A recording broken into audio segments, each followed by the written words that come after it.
Hi, I'm Milo Denison. And I'm Kev Bamboo, and this is Rip It Up. Rip It Up is a topical show about life impacting creatives around the world today. Yeah, and on tonight's show, we're joined by author Seth Burkett, where we'll be discussing the topic of gender pronouns, as well as Seth's writing career to date and more. We're also, for the first time, running an Instagram Live, so we'll say hello to them when they join us. Hi, Instagram people. We'll see how that goes.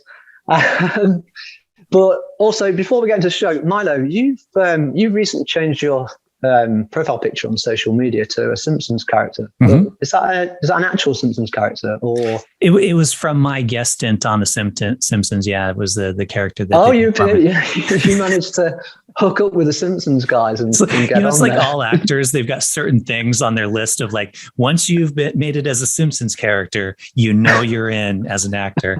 No, it was just some app. It was one of those. It was just some app where let's like you upload a picture and it turns your picture into a Simpsons character.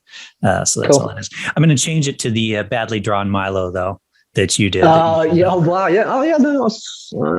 Yeah. We'll talk about that later. Is it copywritten? I can't do that. Yeah. I know. It's like stealing someone else's work. Eh? All right. Well, let's get that aside and welcome Seth Burke to the show. So thank you very much for joining us. Thanks for having me. So let's just start off with tell us a little bit about yourself and what got you into writing. Yeah, sure. So Seth Burkett, as you say, I've written 10 books and I've played football in Brazil and Sri Lanka, which in a roundabout way is how I came into writing, really. Growing up, I always loved reading, tried to read as many books as I could every year. I think in part that was just because in school you'd have the list of how many books everyone's read, and I always wanted to read more than everyone else. It's a bit competitive, I guess. So football and reading were my two big passions growing up. I played football in the academy of Peterborough United, and kind of, even though I had my parents, teachers saying, you're going to go to university, that's the way for you. Always in the back of my mind, I was thinking, actually, I want to be a footballer. Football's my number one passion. So when I was released from Peterborough at 16, I was really devastated, and I still kind of wanted to make it and do everything I could to make it.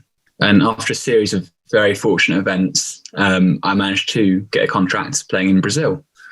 And Brazil was just an absolutely incredible experience. I got a lot of media coverage when I was over there.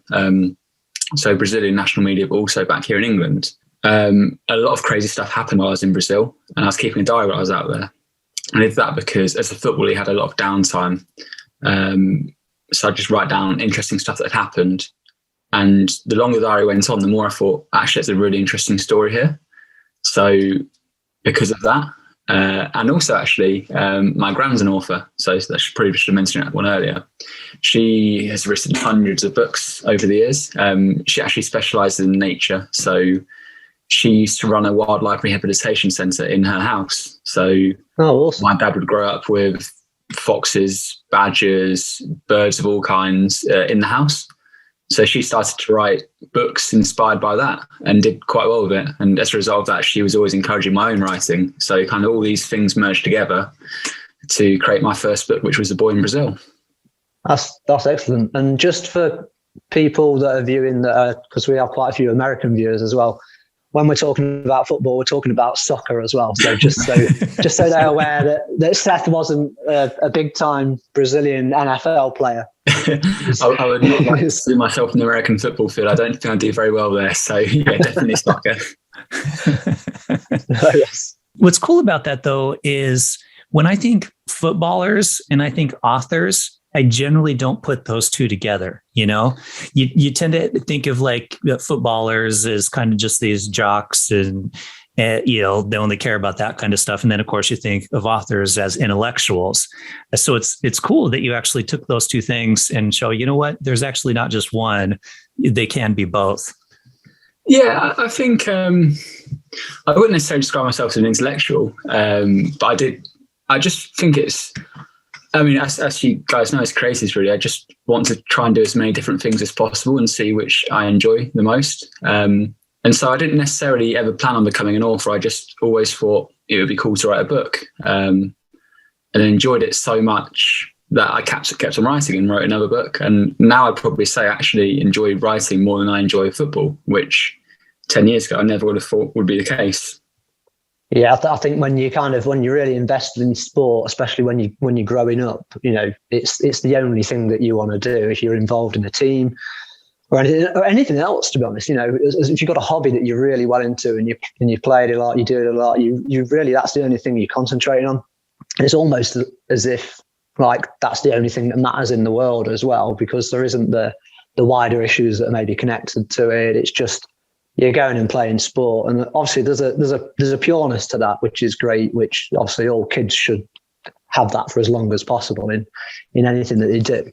But I really like kind of like your inspired route as well, with obviously your grandmother being an author, and you travel as well. That kind of like led you towards being an author. But obviously, because you want to have a career in writing, it's quite a difficult one to get into. So like when did that actually start becoming more of something that you was really invested in and kind of getting involved in like the world of publishing, I suppose? Yeah, my first book, The Boy in Brazil, so it was not like I managed to publish it just like that. As you suggest, it took me 5 years, 3 rewrites. I kind of came to it a bit naively thinking I've been in all the national news, people who want to read the story.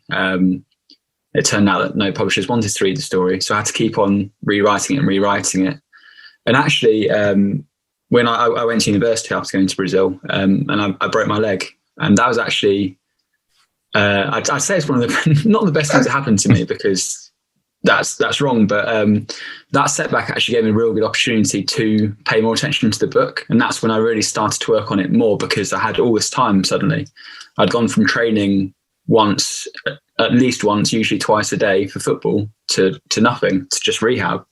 So I rewrote it, and eventually 5 years after initially trying to get it published, I managed to get it published. But even though I didn't feel like an author, about a year later, the publisher from The Boy in Brazil came to me and said, I've had this really good story idea, great idea, but it just needs a ghostwriter on it.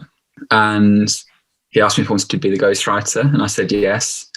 And that book was called Football's Coming Out. It's a really interesting story about hope. It's with a guy called Neil Beasley, he plays in the gay football leagues. And I learned a lot from that experience. And when we published the book, and it was longlisted for the William Hill Sports Book of the Year, and that made me think that actually I don't feel like I'm an author yet, but maybe I'm not bad at this. The Boy in Brazil was shortlisted for the Sports Book of the Year in the Football Book of the Year category. So it had 2 books both, put up for prizes.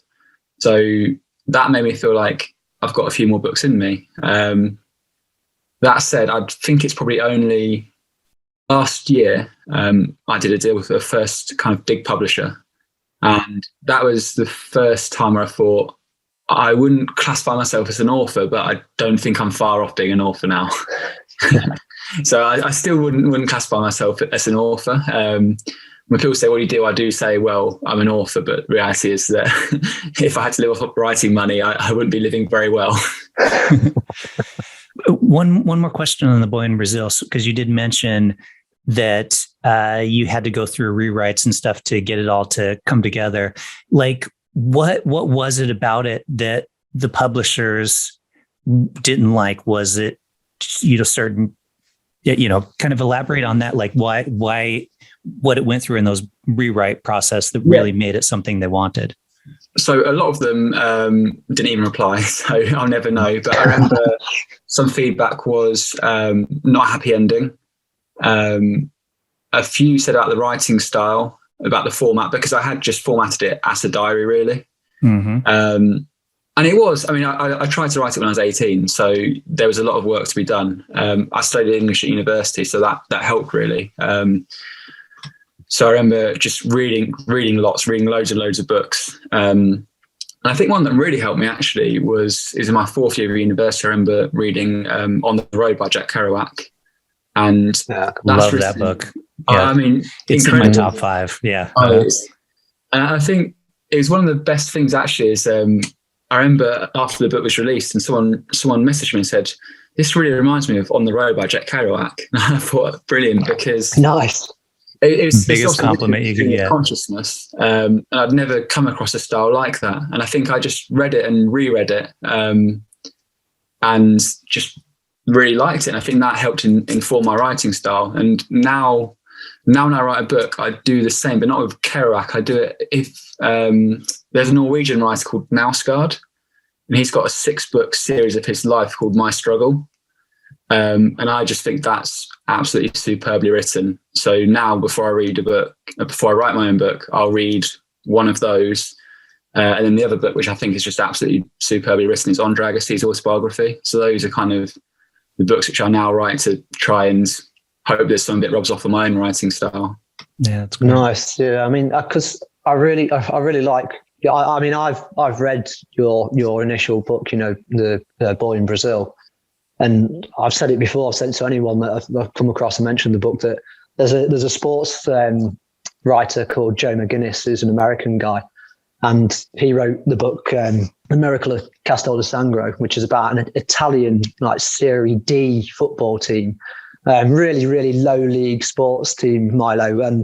But the style of the writing is so like there's so much kind of drama that happens in there that you'd think that McGinnis was lying about the things and like kind of fabricating or just beefing them up, but you can just tell that actually everything that happened in there is genuine. And like Seth in Boy in Brazil, there's certain instances in there that happen. I think like you had like visa and work permit issues, and it just became like kind of a little bit of a not really a circus, I wouldn't say, but there's so many similarities in that kind of book in style of writing. And Joe McGinnis is well renowned in sports writing.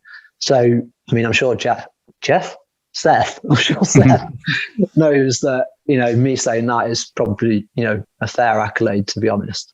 Oh, I mean, I read that book before. So one of my recent books, titled The Teardrop Isle, I wrote that about my season playing in Sri Lanka. And before that, I read and reread The Miracle of Castel di Sangro, because it is one of my favourite sports books, and the writing is just incredible. Yeah, and I think all writers, I mean, obviously, Milo, you've had a few things published yourself as well as a writer, and all writers should know that to be a good writer, you need to read books. I mean, that is...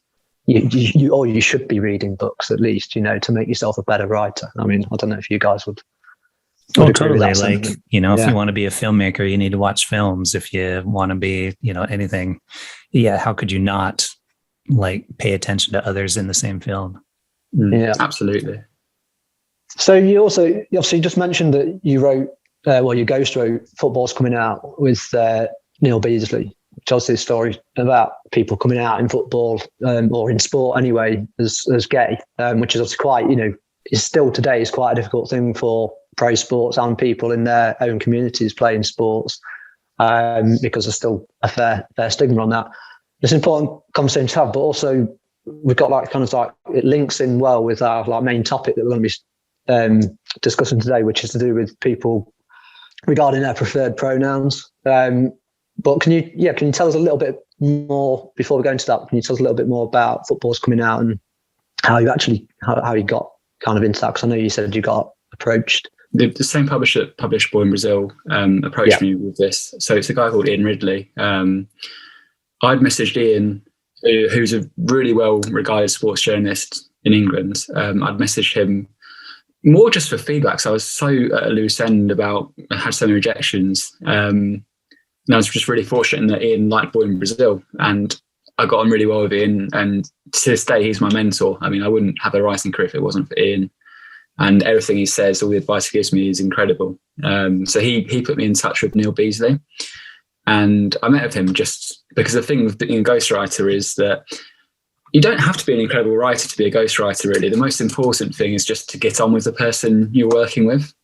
Sure. And I always say the thing with ghostwriting is that it's not even really writing. It's just rearranging what someone says and making it maybe a little bit more interesting, maybe changing a word here or there. And so I met with Neil, and he was great. He was opinionated. He was funny. He was a nice guy. So we agreed that something we wanted to do together. We met lots of times, but it also gave me new experiences because, so Neil, for example, got me to play. He plays in the gay football league in England.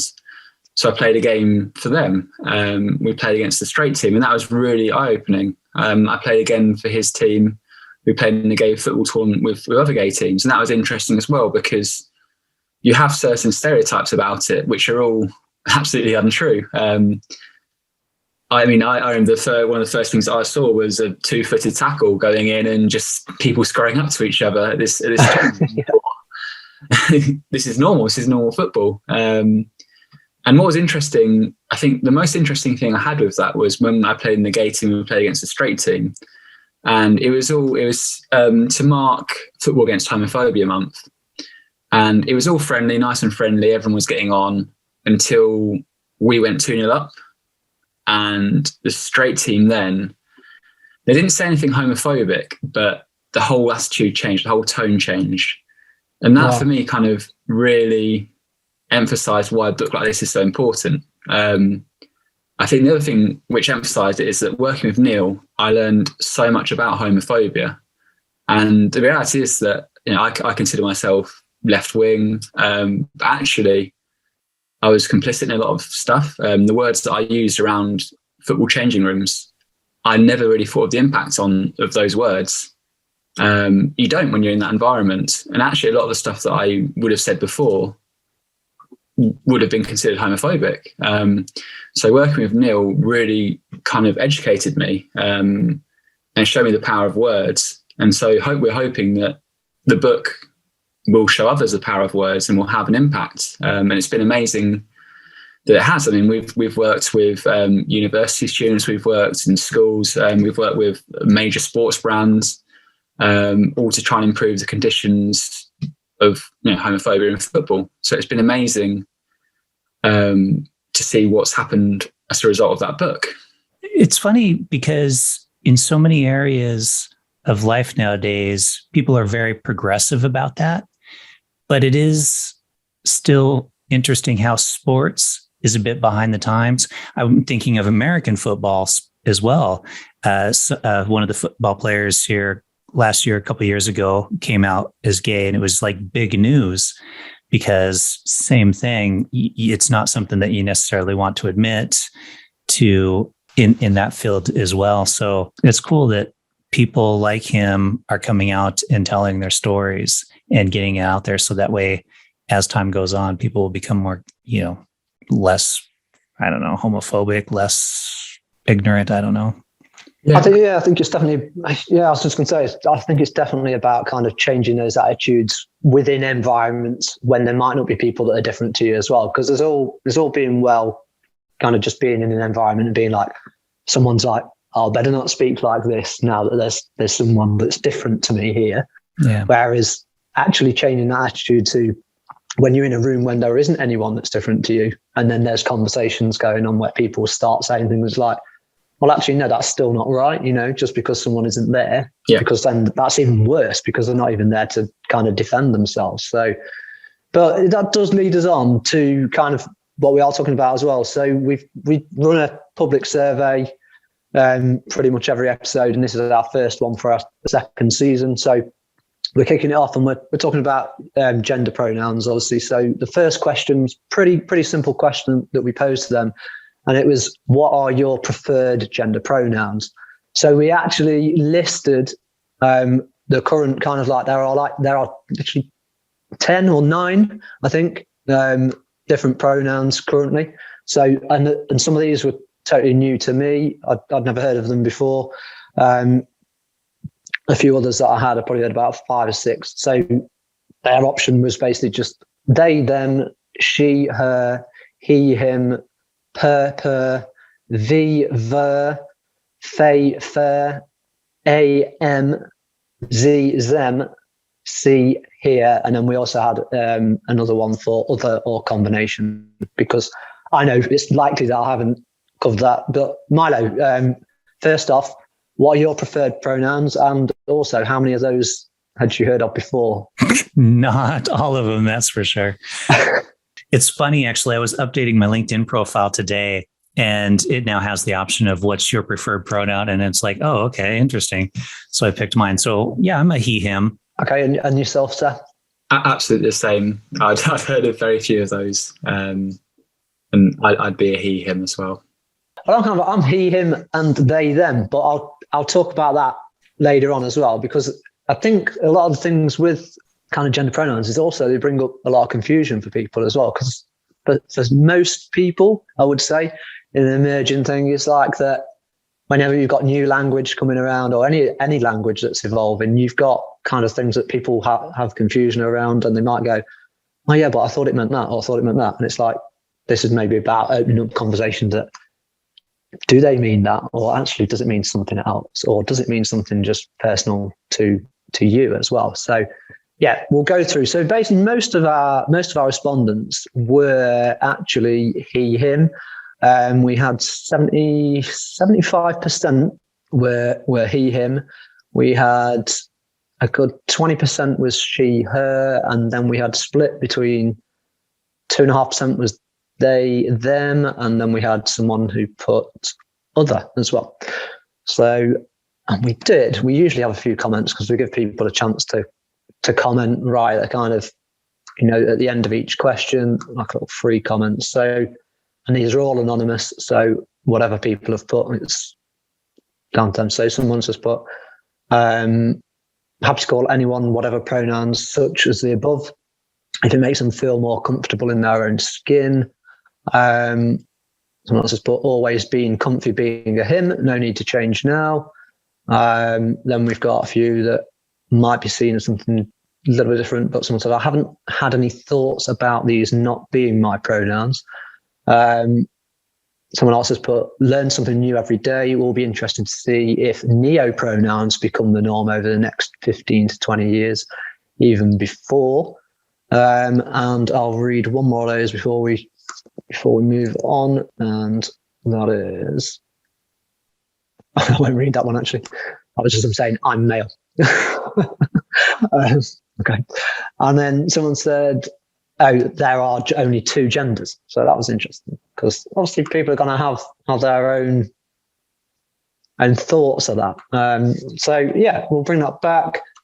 What are your guys' thoughts about that? Actually, just quickly before we move on. I don't want to comment too much because it's one of those areas that it's easy to offend. So Milo's really, really conscious of his cancel culture. No hashtag cancel me today, people.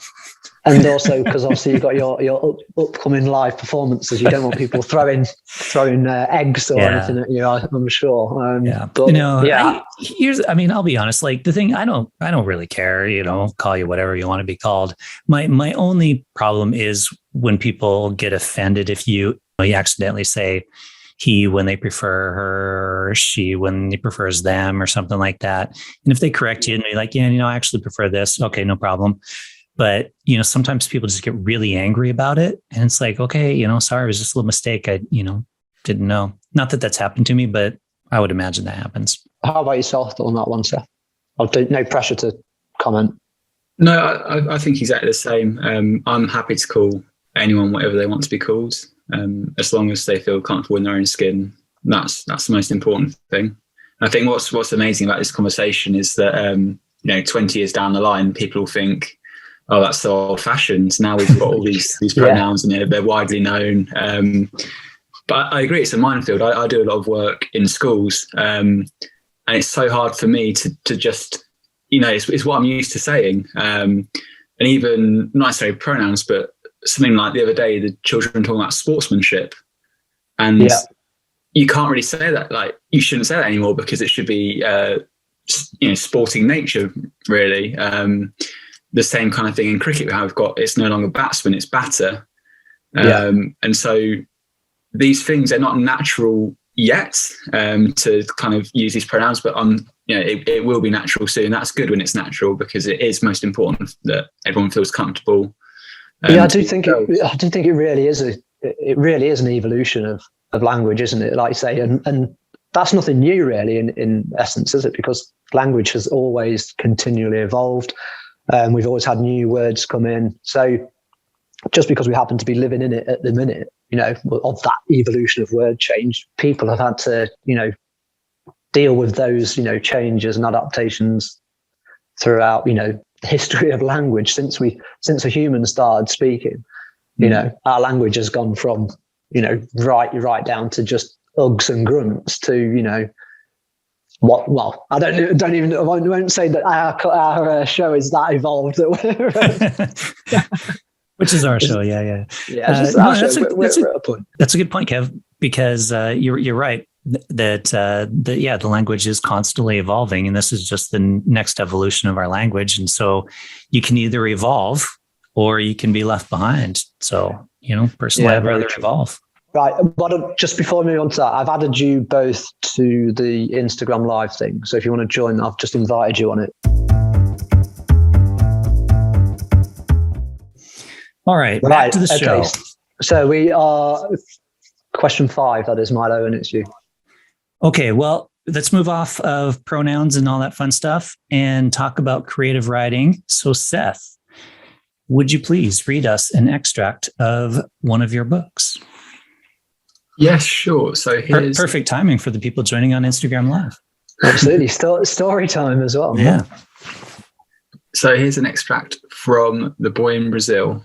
After 8 hours of driving on dusty, potholed roads with views of nothing more than expansive fields of crops, punctuated by settlement every now and again, we came to a small city.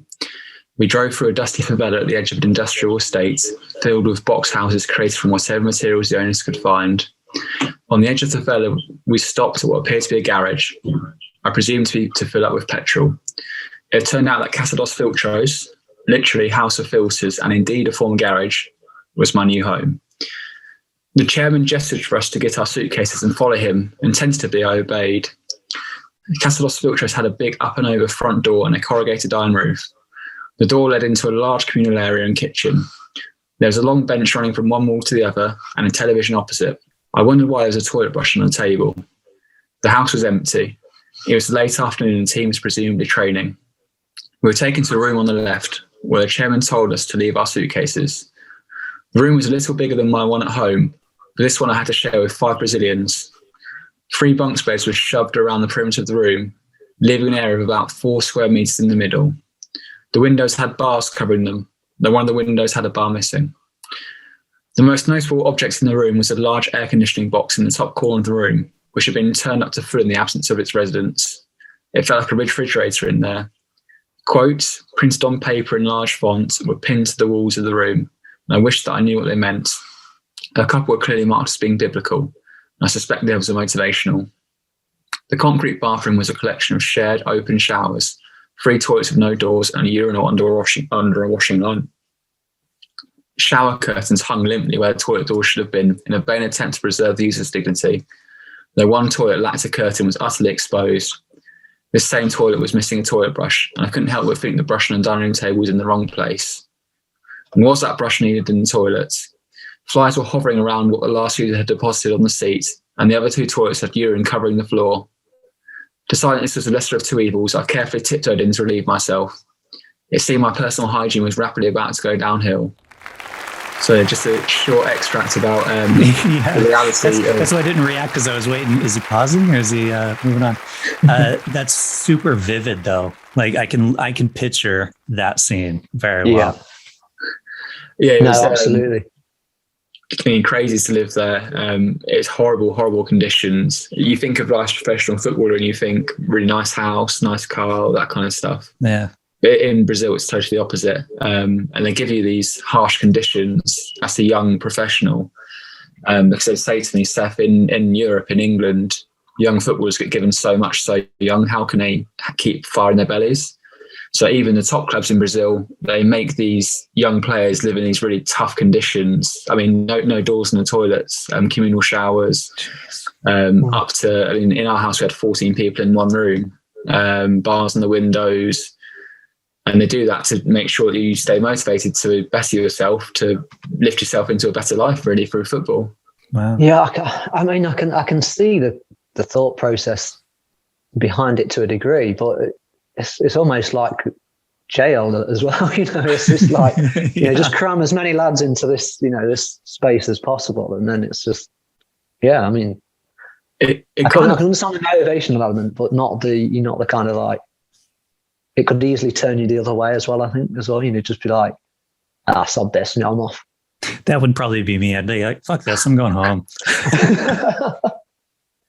I mean, it's easy to sod off when you've got a return ticket. I had no return ticket, no means to get back to the airport, which was an 8-hour drive south, and no Portuguese to to get myself back to the airport as well, really. I had an agent, but he was in England, so he was my first port of call, really, and he just said, well, stick it out. Is that how you got that gig, through your agent? Because I was curious about that. Like, how does that work with footballers getting on teams, especially like international teams? I got super lucky. The agent, I'm from a place called Stamford, and I was playing for the local semi-professional team there, and the agent started to come to our games. And after a while, he came to us and said, there's this tournament happening in Brazil. Would you like to go? So we all said yes as a team. We went, and after going and doing okay there, I had the opportunity to go back and play with a professional side in Brazil, which was amazing. Just I couldn't believe my luck, really. But to be honest, I couldn't believe my luck. But the team that I went with, Stanford, a lot of them weren't really very jealous, because we had 2.5 weeks in Brazil, and for a lot of my teammates, those 2.5 weeks was enough. Yeah. This episode of Rip It Up is brought to you by Better World Brewing, beer for a better world. Also, so in this show, we always get a chance to kind of move things on and turn the tables around a little bit as well. So we have our little mini feature here called Ask an American. So Seth, this is your chance to ask Milo a totally unscripted question. So take it away. I hope you've got something really difficult for him. Well, it's not really difficult at all, really. It's very topical. And it's really off script. Are you playing the Wordle, Milo? Wordle? No, I'm not. Nice. No, I played it. You're not? No, You're I'm not. not. You must be the only person. I am the only person. And what's funny is I only played it once, and it's because my wife plays it every day. And she was telling, and I'm like, okay, so I played it that day, and I went somewhere, and I was on the underground, and I was sitting there, and there was a girl sitting next to me playing it, and I really had to fight the urge to lean over and just blurt out the answer. I'm like, it's this word. That is the one and only time I played it. I'm definitely one of those people that if everybody else is doing it, I refuse to do it. I was very late to join Facebook, for example. Like, I joined it when everybody else started getting off of it, kind of a thing. That's the kind of things that I did with my parents. I think it was like, I've joined Facebook about 5 years, and it's like they've joined. It's like, all right, I'm out of here now. Yeah. I went for that one, Milo, just because there's been a bit of controversy on today's word and a few words recently, because they're the American spelling. Oh, so ask an American. Color versus color. Exactly. Yeah, these damn Americans. It's tough. It's tough living in this country, because I do a lot of stuff that involves, communication via writing. And I'm constantly having to rewrite stuff depending on who my audience is for that. It would just be nice if the British and the Americans would get on the same page and just spell everything the same. With acting, is that hard? Because if you were to get an American role, would they think that actually now your accent is a little British, or would you have to? That'd be cool if I had that problem.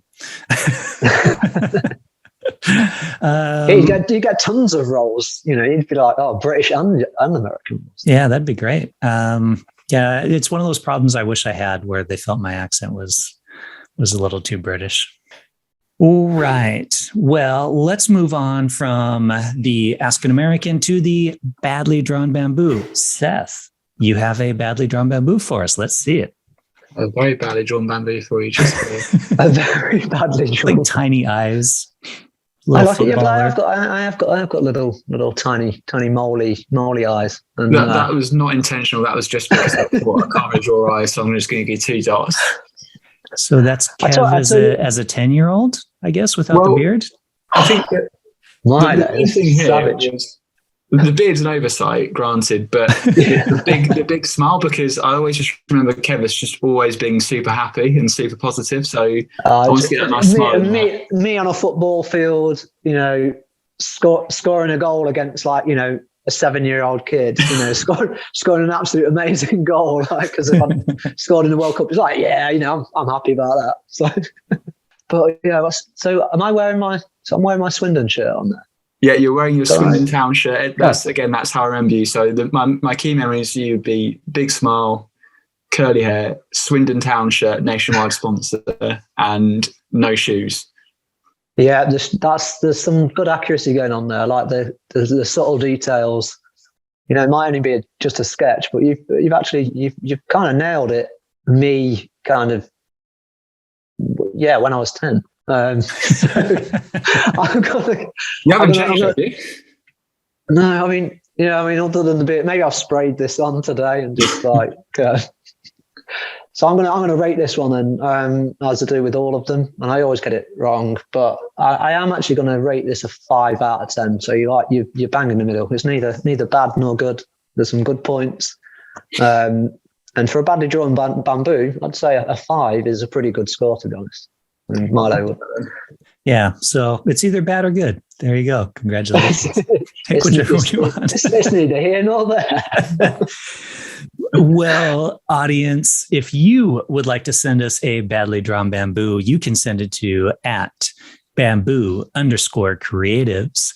That's if you have a very own badly drawn bamboo that you would like to send and be featured on a future episode of Rip It Up @bamboo_creatives. And now back to the show. Yeah, I love both of those features, the Aspen American and the badly drawn bamboo. But we're going to move back on to, and thanks, Seth, because that was obviously, cracking drawing. I'm sure it took you all evening to do. But yeah, we're going to move back onto the public survey quickly, because we've got another couple of questions in there that we're kind of developed on further. So we are talking about preferred pronouns. And the final questions asked were, what do your gender pronouns mean to you personally? And do you think gender pronouns should be relevant and used in society today? So I'm going to go to our responders there on the survey. So let's find the initial one. So what do your gender pronouns mean to you personally? So we had a few options there, which were, I totally understand all gender pronouns. I have an understanding, but I'm not sure about some of them. We had, I don't want to understand pronouns. And we had, I don't have a proper understanding, but I want to know more. And then we also had other. And we've had a pretty, a mixed bag in terms of what people selected. But most people, there was a good 62% there that were in the, I have an understanding, but I'm not sure about some of them, which kind of was, as we suggested at the beginning, when we listed the kind of 9, 10 pronouns, that there were obviously some that we're totally unaware of, and others that absolutely were. And then some of those that fell in that bracket of the 60-odd% was, I totally understand all gender pronouns. And so that was interesting. I'm going to read a few comments from there, just 2 or 3, just to see what people's thoughts were on that. So let's have and if anyone on Instagram also watching wants to put in any comments on what they feel that gender pronouns mean to them as well, feel free, and we'll pick some of those up as well. So somebody said, it's becoming a minefield to try and know them, but I'll respectfully try to use the right ones if told that someone wants to be gender neutral, etc. Someone else put, it's all bollocks. So that's their opinion.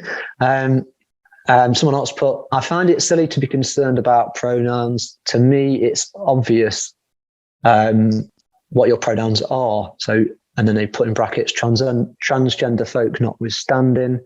And I can't help but feel the discussion around this is a lot to do with attention seeking. That's interesting. And then let's read a couple others on there. I support anyone claiming a gender or pronoun that makes them feel comfortable. And someone says, this is strange. The evolution of language is always interesting when it's driven by changes in outlook. For example, when new prejudices, possibly negative, come to the fore or to promote equally, possibly positive. Someone else, I'll do 2 more. I do my best to learn. Life's complicated enough, so let's give each other a break. Your pronoun choice is just that, yours. And finally, I understand she, her, he, him, they, them, and I think I understand the ones with an X in, so like Z, them, but I have to double check. Not ever heard of the others before.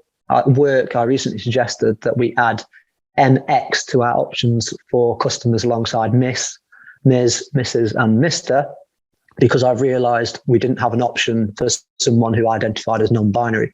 MX has since been added to our system. So I'm going to bounce that back to you guys for that initial one. What are your guys' stance on that? So what do yours, or just what do gender pronouns mean to you personally in general? Seth, yeah. So my gender pronouns don't really mean much to me because they've only become a thing that I'm aware of in the last year, really.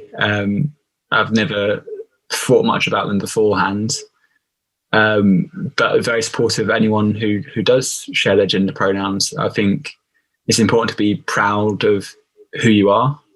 I think it's important to not feel like you have to hide it, and I think that using gender pronouns in wider society is really good. People should feel comfortable to be whatever they want to be, really.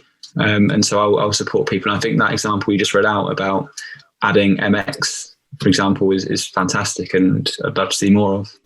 Yeah. So Milo, yourself. I'm sticking with my answer of hashtag please don't cancel me.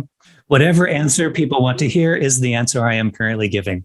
Yeah, okay. All right. Am I going to go? Am I going to go there? Am I going to force the issue with you? Am I going to? Okay. So, and then also on the final question that was in there was, so this is a really good one because everyone will have an opinion on this, and so will Milo, and you won't get cancelled. So it was, do you think gender pronouns should be relevant and used in society today? Fairly simple question on the surface with some, initial answers of yes, absolutely. Yes, but I struggle getting them all correct. I don't know. No, there are too many as it is. It's too much. And no, they shouldn't be a thing at all. So I'll run through again, a few comments on there as well. Somebody put, total nonsense. If I identify as a teapot on a wet Wednesday in Grimsby, what pronoun do I have? Tea, to, trim, absolute drivel. So, I don't think they're possibly taking that overly seriously, but again, it's a public response. So you get people will put certain things that they want to put. People who refuse to use pronouns chosen by an individual are either misinformed as to what they represent and or are willfully trying to denigrate that person. I want everyone to lead as good a life as they can, and someone choosing to be an arse and attempt to invalidate how a person feels is actually quite maddening. So that was a pretty well-rounded comment there, actually, I think. Someone else put, why not? The more the merrier. Fluidity in language is preferable to rigid forms. If it helps to break down barriers, then all well and good. I'll read 2 more off there. We had loads. So that's why I'm kind of struggling to kind of go through them all. I obviously would read all of them, but it's just we don't have the time. If it makes another person feel comfortable, then absolutely yes, as long as they are used correctly. And then I'll go for one right down here, which is one of our earliest ones was. And this is interesting actually, because this comes into like names as well. So I have a name that can be used by both male and female people, as well as people of other genders. So as with many other people with a name like Alex, Sam, or Charlie, not to mention Ty, Wisdom, or Zoo, which brings a whole bundle of other intersectional issues, I welcome anything that normalizes making it more obvious to other people how you want to be identified. My personal experience is this has been most relevant at work, where I have frequently had my primary dealings with many suppliers, contractors, etc. via email, and either end up accepting being addressed as sir or having to awkwardly correct people. So again, I'm going to bounce that back to you guys do you think gender pronouns should be relevant and used in society today? Seth? Yes, I think they do. I think some of the negative comments you've had about the teapot from Grimsby, for example, I bet that they've never come across someone who feels they need to use the gender pronouns. And I think that the more visibility you have of people who want to be known in ways that aren't traditional. I mean, traditional has just been him, he, she, her. And when they come across new people, they'll understand why it's so important we do welcome these different pronouns. So I think that's definitely the way we're moving. And I think that they are really important in society. Yeah, I guess what would the alternative be if we don't use them? You kind of have to, right? Yeah.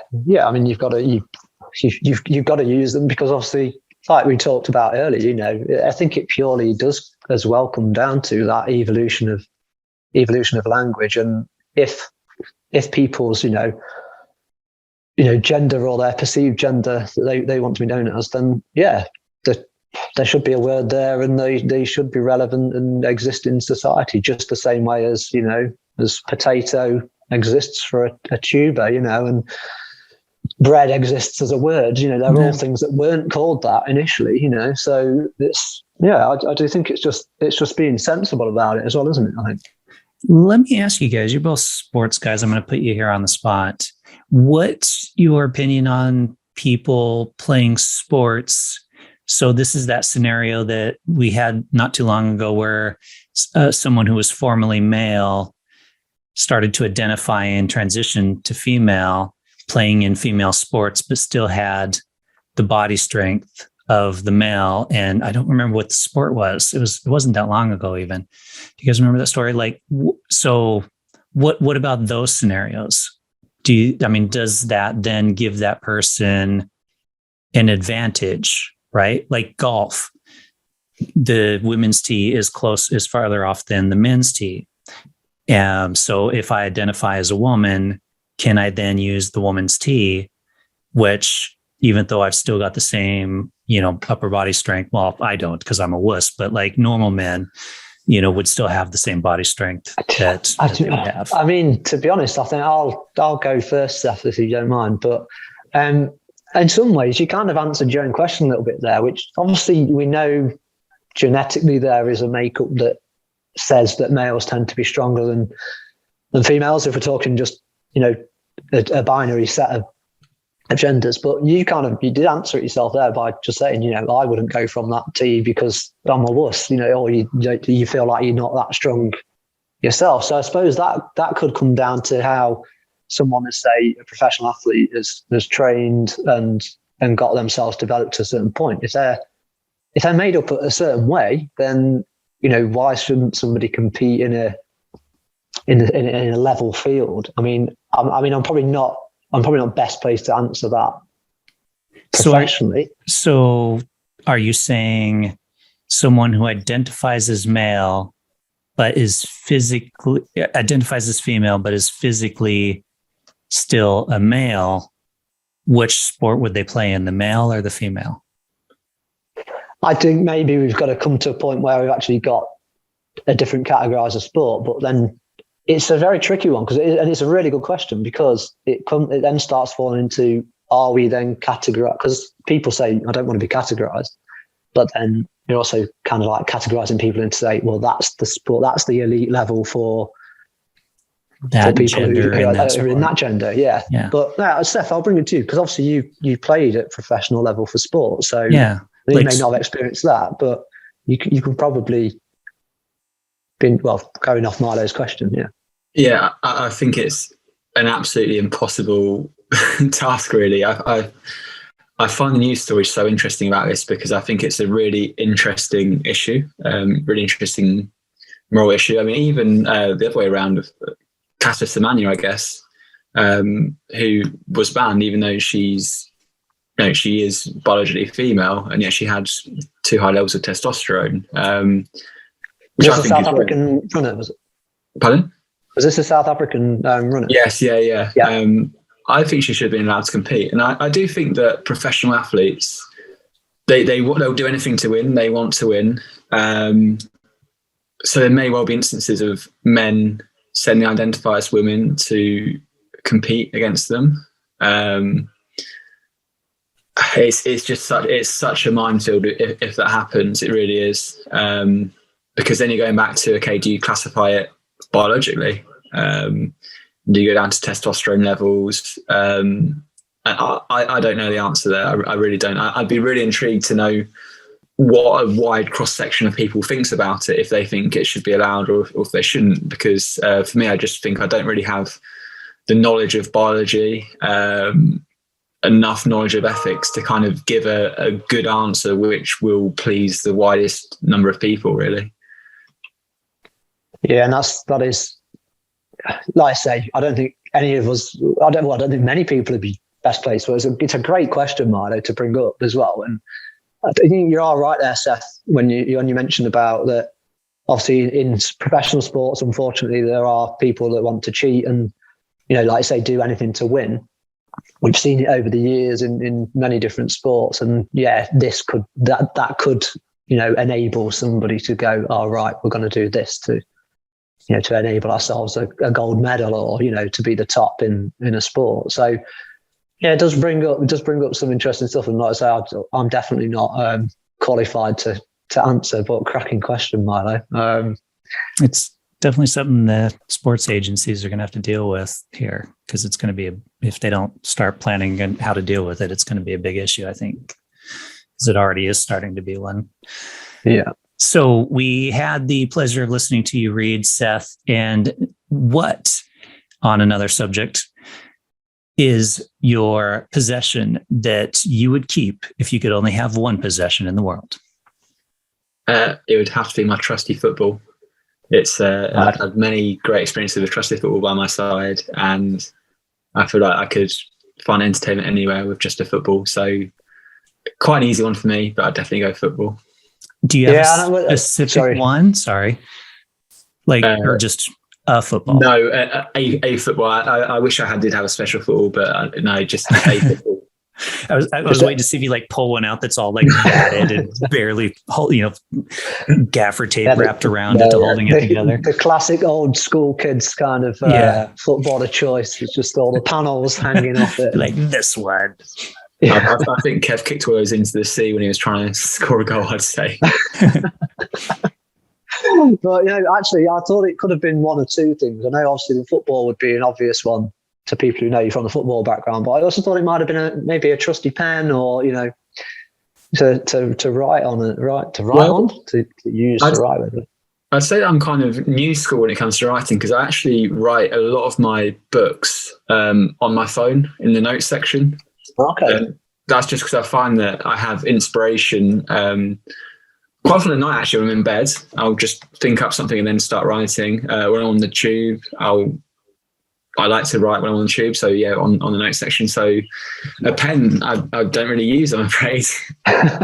No pen coming with you on the desert island. It's literally just the football. No, that's great. But also, because we do lots of segments, and obviously you gave your obvious answer here, but we also talk about cheese on Rip It Up very often, because we really do love a bit of cheese. And obviously this is another segment, so it's all puns galore going off. But for you, Seth, what is one of your favourite cheeses? So I'm not a massive cheese fan, but the cheese that I do love, I don't know the name of it, it's the one that comes in the sausage format. It's like Austrian smoked or something. Oh yeah, they look like a little pate kind of thing. Yeah, that cheese, I could eat that for days. It's brilliant. Is that like a form of, is it like a smoked applewood kind of type? It might, I don't know if it's a smoked applewood, but it's definitely smoked something, because it does have a smoky taste to it. If it's the one I'm thinking of, maybe the Austrian thing's put in there because they make it look like it's some kind of salami or whatever. It does, because it's got the wrapping at the end. That one? Yeah, no, it's crimped off at the end. See, look, we're getting right into the kind of, the details of it. It's like, the details of cheese. as usual here. All right. Well, let's close this show out. And Seth, do you want to, before giving us one last reading, share any social media, Instagram, website that you would like people to know about where they can track you down or copies of your books? Yeah, sure. So sethburkett.com is my website, and then social media tends to be a mix of either Seth Burkett or Author Seth and my handles. So yeah, track me down there. Perfect. All right. Read us out. Oh, yeah. I was just going to say before that, thanks again so much, Seth, for joining us. As always, thanks to the public input and people joining us on Instagram Live in helping us to rip it up. So, yeah, floor's yours, sir. It's an extract from Football's Coming Out. So I was a ghostwriter on this with Neil Beasley. Neil, he said, I didn't like the way he said it or the way he was looking at me. He was small and flustered. His red face had beads of sweat trickling down. This was the man looking for an argument. Well, let him come at me.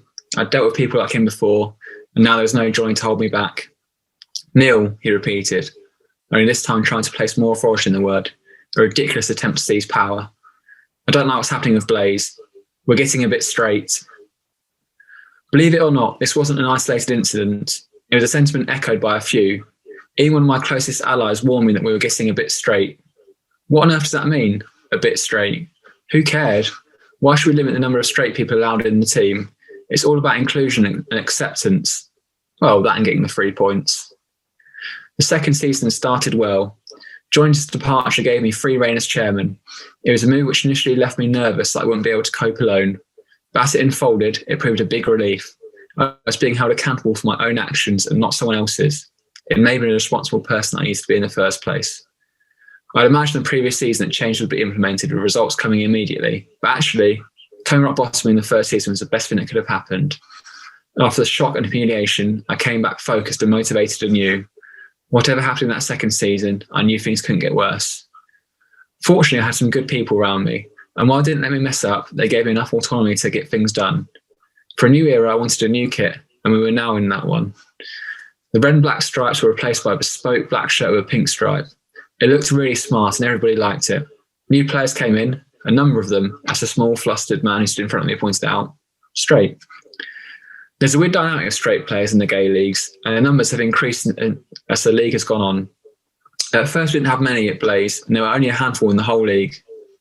We rarely played against straight teams, or predominantly straight teams, when I first joined. You could mention it to the players, and they'd all fearfully whisper, oh no, we'll all get beaten up. Attitudes have begun to change, but even so, when I joined the second time round and we played against a straight team, or a gay team with a number of straight players, then our players would approach the game expecting to lose. Worse still, it was deemed acceptable. Losing to anyone is not acceptable. It doesn't matter if they're gay or straight. In fact, it annoys me more when we lose to a straight team, because until we gay players are good at football, we're never going to change anyone's opinions. If you lose 10-0 to a straight team, then what have you proved? You've only reinforced the stereotype that gay men can't play football because they're not macho. If you compete with them, let them know they've been in the game, that's when you start to change perceptions. Excellent. Nice one, Seth. All right. Yes. Seth.